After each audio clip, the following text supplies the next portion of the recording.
नमस्कार दोस्तों, आप सभी का हमारे YouTube चैनल मन का वॉइस में स्वागत है। मैं रोज एक शिक्षाप्रद कहानी लेकर आता हूं। चलिए कहानी शुरू करते हैं। कहानी का शीर्षक है गरीब की बेटी। प्राचीन समय में एक नगर था कृष्णांगर। वहां एक दमड़ी नाम का सेठ अपनी पत्नी और एक बेटे के साथ रहा करता था। सेठ के पास अपार संपत्ति थी। दूर दूर के नगरों में उसका कारोबार चलता था। वह किराना माल का होलसेल सप्लायर था। उसके पास दूसरे देश से भी व्यापारी आते थे। वह उन सबका माल सस्ते में खरीद लेता था और फिर छोटे साहूकारों को। इस तरह उसके पास बहुत धन जमा था। मगर दोनों पति पत्नी एक नंबर के कंजूस थे।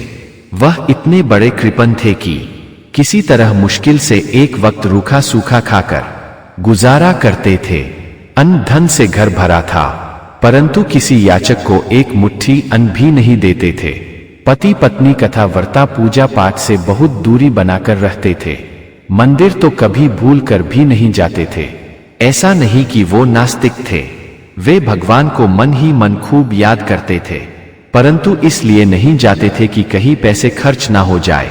एक बार बाहर देश से पानी की जहाज से बहुत सारा माल मंगाए थे, परंतु सेठ को पता चला कि जहाज पानी के बीच में ही खराब हो गया है। अब उसे किनारे लगने की कोई संभावना नहीं है, अर्थात अब जहाज का पानी में डूब जाना निश्चित है और उसके साथ सेठ का सारा माल को भी डूब जाना निश्चित है। सेठ को बहुत बड़ा सदमा लगा और वह बेहोश हो गया। सेठानी किसी तरह अपने दिल को मजबूत कर भगवान से मनौती की हे भगवान, हमारे माल की रक्षा करना। भले माल उतार कर लौटते वक्त जहाज को डूबा देना, परंतु अभी जब तक उस पर मेरा माल लदा है उसकी रक्षा करना। बदले में आपको पूरे एक पाव लड्डू चढ़ाऊंगी और आपकी कसम उसमें से अपने तो कुछ भी नहीं खाऊंगी, सारे मोहल्ले में बांटूंगी, परंतु पहले आप कृपा करो। 2 दिन बाद पता चला कि जहाज ठीक हो गया है और सेठ का माल सकुशल उतर गया है। सेठानी को लगा कि अब तो पाव भर प्रसाद चढ़ाना ही पड़ेगा, तो वह भगवान की मूर्ति से बोली, नहीं नहीं, इसमें आपकी कोई कृपा नहीं हुई और माना कि आपने कृपा कर ही दिया है, तो आपने जहाज पर कृपा किया है और आप जानते ही हो जहाज हमारा नहीं है, तो प्रसाद तो जहाज वाले को चढ़ाना चाहिए। आपकी कृपा तो तब मानती कि आप मुफ्त में जहाज से हमारा माल उतार घर पहुंचा देते। इसलिए आप इस लालच में मत रहना कि मैं कोई प्रसाद चढ़ाने वाली हूं। वह बेहोश पड़े सेठ के कान में बोली, अजी सुनते हो, जहाज से माल उतार कर गोदाम में रखा जा चुका है, अब उठ जाओ। सेठ के कान में जब आवाज गई कि हमारा माल उतर चुका है, तो उसे ख्याल आया कि कहीं सेठानी ने कोई मनौती तो नहीं कर दी होगी और हमें उसे अब पूरा करना पड़ेगा। वह पत्नी से बोला, भाग्यवान, तुमने कोई मनौती तो नहीं मांगी। सेठानी बोली, मैं इतनी बड़ी पागल नहीं हूं कि छोटे छोटे कामों के लिए मनौती चाहती फिरूं। सेठ खुश हुआ और बोला, हमें तुमसे यही उम्मीद थी। आखिर तुम पत्नी किसकी हो? सेठ का बेटा पूरे 5 साल का हो चुका था, परंतु देखने से अभी 3 साल का ही लगता था, यानी उसे ठीक से खान पान नहीं मिल पा रहा था। एक तरफ पैसे से तिजोरी टूटी जा रही थी, दूसरी तरफ भूख से आंतें सूख रही थी। यह बात सेठ के साले को पता था कि पाहुना ही नहीं, उसकी बहन भी महाकंजूस है। वे भांजा को भोजन बिना मार डालेंगे, तो वह भांजा को अपने साथ लेता गया और अच्छा से गुरुकुल में दाखिला करा दिया। सेठ खुश था कि चलो साले ने बेटे का खर्चा उठा लिया। आखिर वह मेरे विवाह के वक्त छोटा था तो दान दहेज नहीं दे पाया था, मगर दहेज तो सालों पर उधार रहता ही है, तो भांजा को पड़ा कर ही चुका दे। सेठ के बेटे का नाम रतनलाल था। वह जिस गुरुकुल में पढ़ता था उस गुरुकुल के गुरु एक सिद्ध महात्मा थे। रतनलाल उनका होनहार शिष्य था। गुरु भी उस पर बहुत ज्ञान देते थे। वह मन लगाकर गुरुकुल में पढ़ने लगा और 15 साल के होते होते उसने व्यापार के सभी विद्या सीख लिया। वह अपने घर लौट आया। उसे अपने माता पिता का रहन सहन बहुत अच्छा नहीं लगा। उसने देखा कि बहुत अन्न और धन होने के बाद भी उसके माता पिता मैले कुचैले कपड़ा पहन रहे हैं, भोजन बहुत ही घटिया किस्म के खा रहे हैं, किसी याचक को फूटी कौड़ी भी नहीं देते, कथा वार्ता तो कभी घर में होता ही नहीं, माता पिता कभी पूजा पाठ भी नहीं करते। ये तो राक्षसी जीवन जी रहे हैं, इनको सुधारना चाहिए वरना इनका जीवन बेकार चला जाएगा। वह रूखा सूखा भोजन करते देख माँ को समझाया कि माँ, घर में जब बहुत सारा धन पड़ा है, पड़े पड़े अन्न भंडार में बहुत सारा अन्न सड़ जा रहा है, व्यापार में धूर्त किस्म के व्यापारी उधारी हजम कर रहे हैं, हमारे गोदामों के कामगार रोज कुछ न कुछ हेराफेरी कर दे रहे हैं, वो सब घाटा आपके रूखा सूखा खाने से कभी पूरा नहीं होगा, बल्कि पौष्टिक आहार नहीं मिलने से शरीर दिन प्रति दिन कमजोर होता जाएगा और आप लोग अब नए नहीं रहे, बूढ़े हो चले हैं। तो मेरा सलाह है कि थोड़ा पूजा पाठ, भक्ति इत्यादि में भी ध्यान लगाइए और अपने आगे का मार्ग प्रशस्त कीजिए। सेठानी बोली, अजी सुनते हो? सेठ बोला, हाँ हाँ सब सुन रहा हूँ। अरे क्या खाक सुन रहे हो? बेटा तो लगता है साधु बनेगा। अरे मेरे भाई ने इसे किस गुरुकुल में भेज दिया कि इसका दिमाग फिर गया है, हमारी बचत इसे कंजूसी लग रही है। इसे नहीं पता कि हम इसी तरह थोड़ी थोड़ी कटौती कर इतना धन इकट्ठा किए हैं, परंतु इसके लक्षण तो यही बता रहे हैं कि हमारा धन दोनों हाथों से लूटा देगा। आप इसे व्यापार में लगाइए, इसे अपने आसामियों के पास तगादा के लिए भेजिए। जब यह व्यापार करने लगेगा तो इसे भी पता चल जाएगा कि पैसे कितने बचत करने के बाद बचते हैं। सेठ को भी लगा कि पत्नी ठीक कह रही है, ये अगर यहाँ रहेगा तो हमें सुधारने में ही इसका ध्यान लगा रहेगा, परंतु जब गांव नगर का भ्रमण करेगा तो खुद सुधर जाएगा। अभी तक तो सिर्फ बैठकर खाया है, परंतु व्यापार के लिए यात्रा करते वक्त कभी भोजन मिल पाएगा, कभी नहीं मिल पाएगा, कभी नगर के खूबसूरत सराय में ठहरेगा तो कभी निर्जन वीरान रेगिस्तान की भी यात्रा करनी पड़ेगी, जहां भोजन तो दूर पानी भी नहीं मिल पाएगा। उस वक्त रोटी दाल का भाव मालूम पड़ेगा, समझ में आ जाएगा कि बचत क्यों जरूरी है। दमड़ी सेठ ने दूसरे दिन ही अपने बेटे रतनलाल को दूसरे नगर तगादा के लिए भेज दिया। रतनलाल ने सोच लिया कि कंजूसी के आदत लगा चुके हमारे माता पिता कभी नहीं सुधर सकते, कभी कुत्ते की पूंछ सीधी नहीं होती, हमारा प्रयास ही बेकार था। अच्छा रहेगा जो हम उनसे दूर रहेंगे। वह दूसरे नगरों में माल सप्लाई के लिए और तगादा के लिए चला जाता और आराम से महीनों बाद लौटता। इस तरह कई साल बीत गए। रतनलाल अपने कार्य से बहुत खुश था।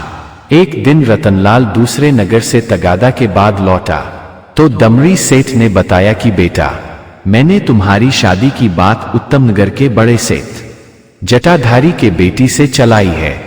जटाधारी को तो तुम जानते ही हो, उत्तमनगर में उनके बराबरी का कोई सेठ नहीं है।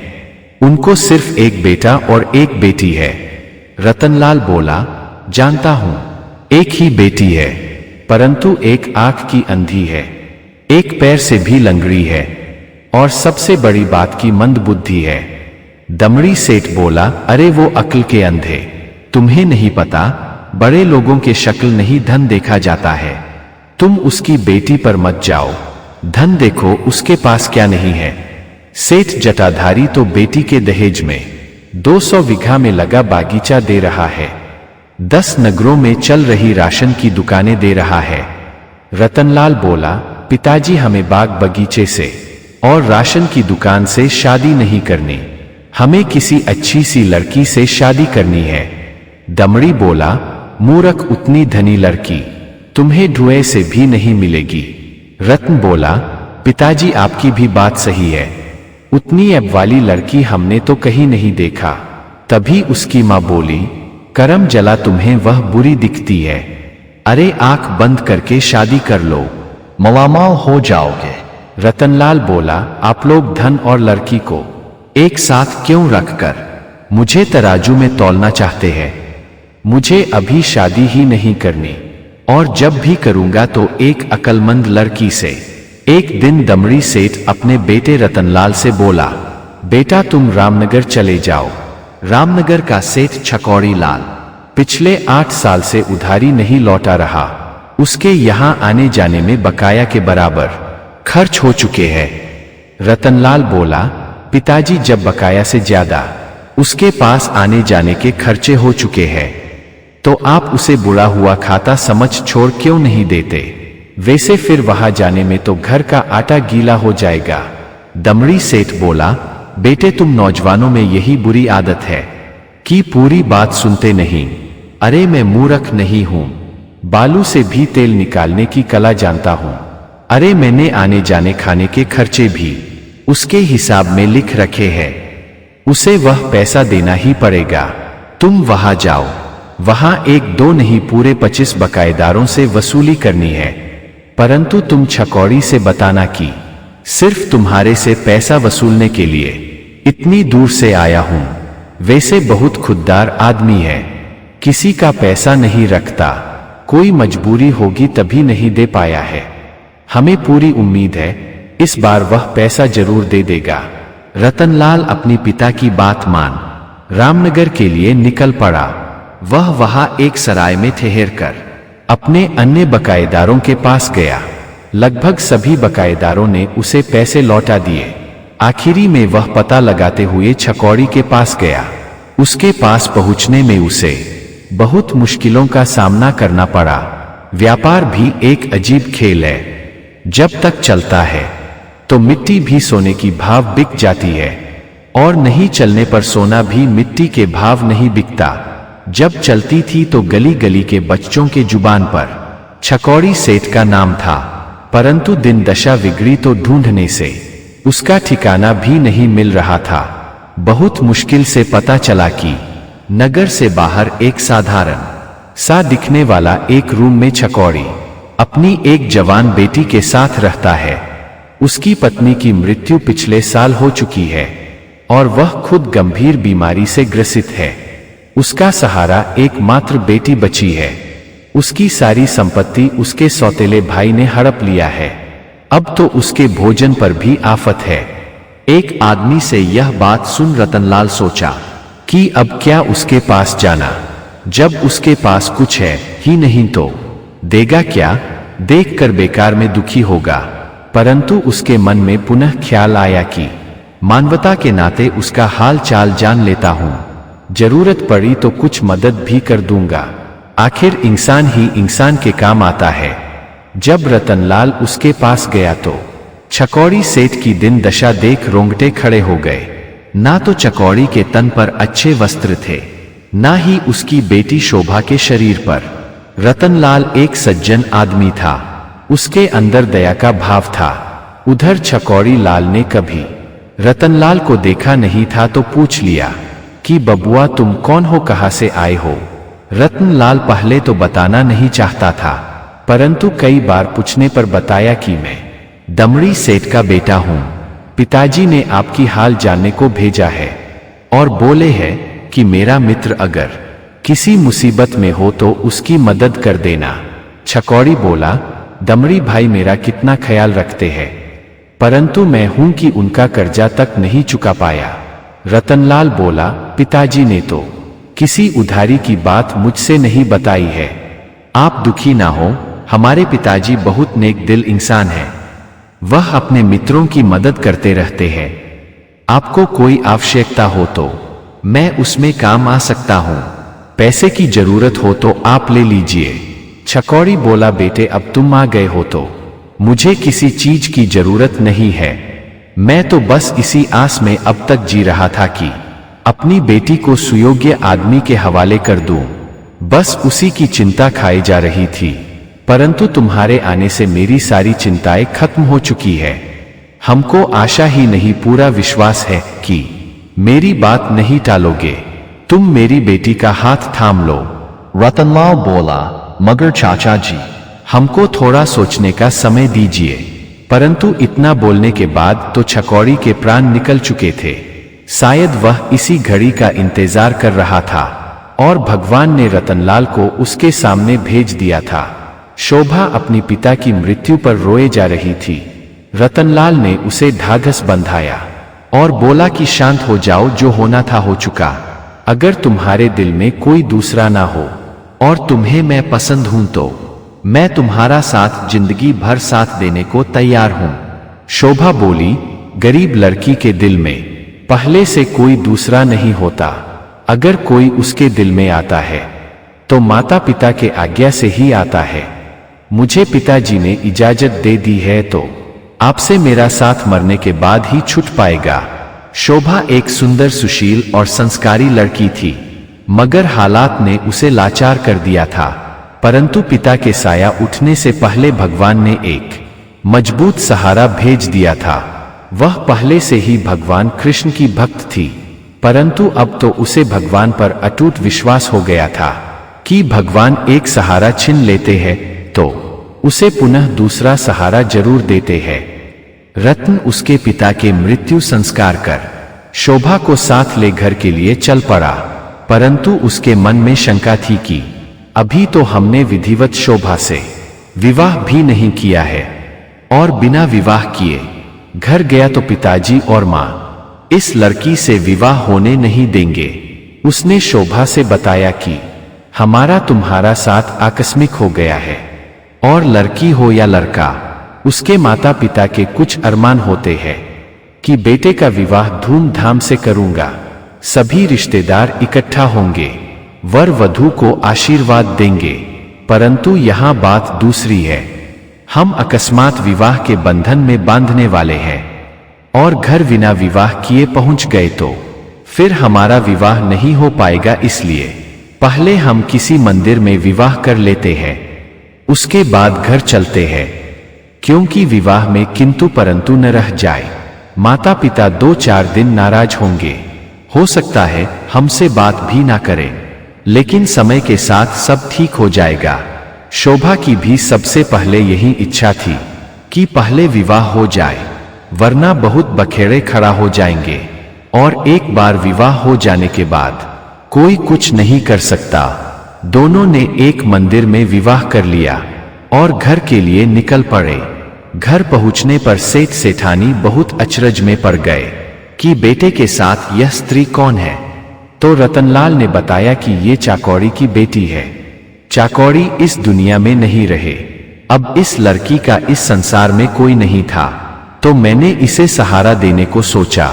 उसके पिता बोले कि तुमने सहारा देने का अच्छा तरीका निकाला। अरे तुम उसे अपनी नौकरानी बना सकते थे, कुछ पैसे की मदद कर सकते थे, परंतु तुमने तो उस भिखमंगे के बेटी को सिर पर ही बैठा लिया। मेरे सारे अरमान मिट्टी में मिल गए। मैंने जटाधारी को वचन दे रखा था, तुम्हारा विवाह उसकी बेटी से करूंगा।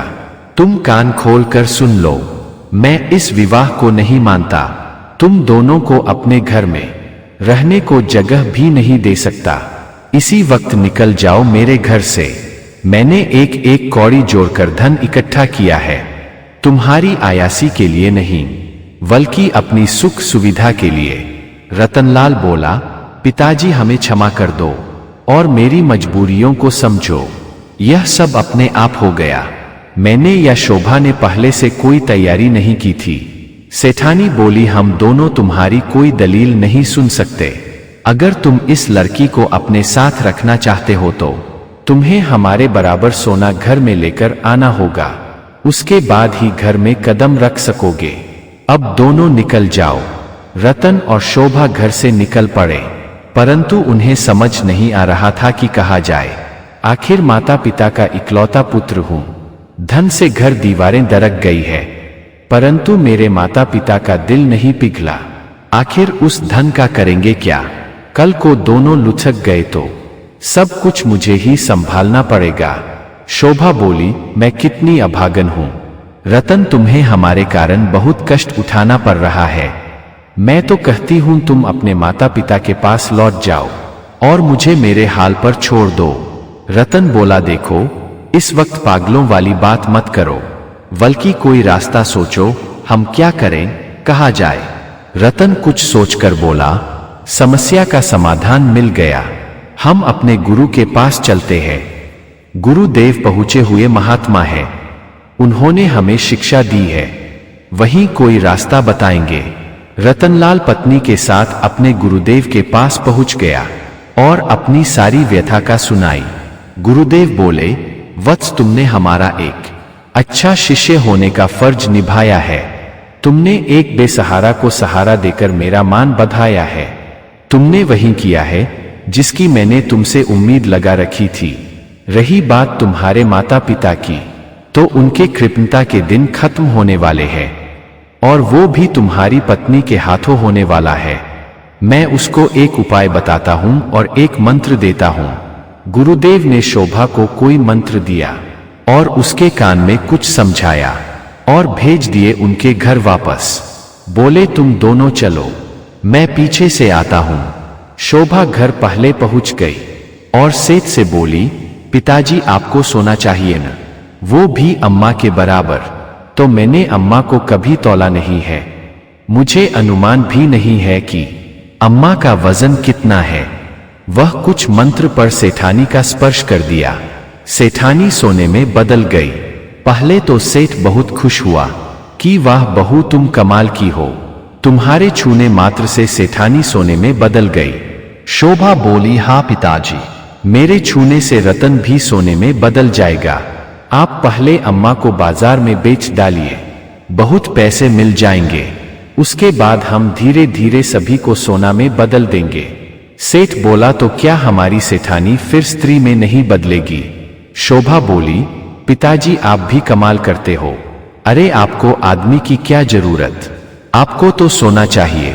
मैंने आपको बिल्कुल नाप तौल कर अम्मा के बराबर, बल्कि अम्मा को ही सोना बनाकर दे दिया है। फिर अम्मा से आपको क्या लेना देना? आप खुश हो जाओ कि जाते जाते भी अम्मा अपने बराबर सोना दे गई है। सेठ को एक धक्का सा लगा और रोने लगा। बोला, नहीं बहू, हमें सोना नहीं चाहिए, हमें हमारी पत्नी चाहिए, परिवार चाहिए, बेटा बहू चाहिए, तुम चाहिए, रतन चाहिए।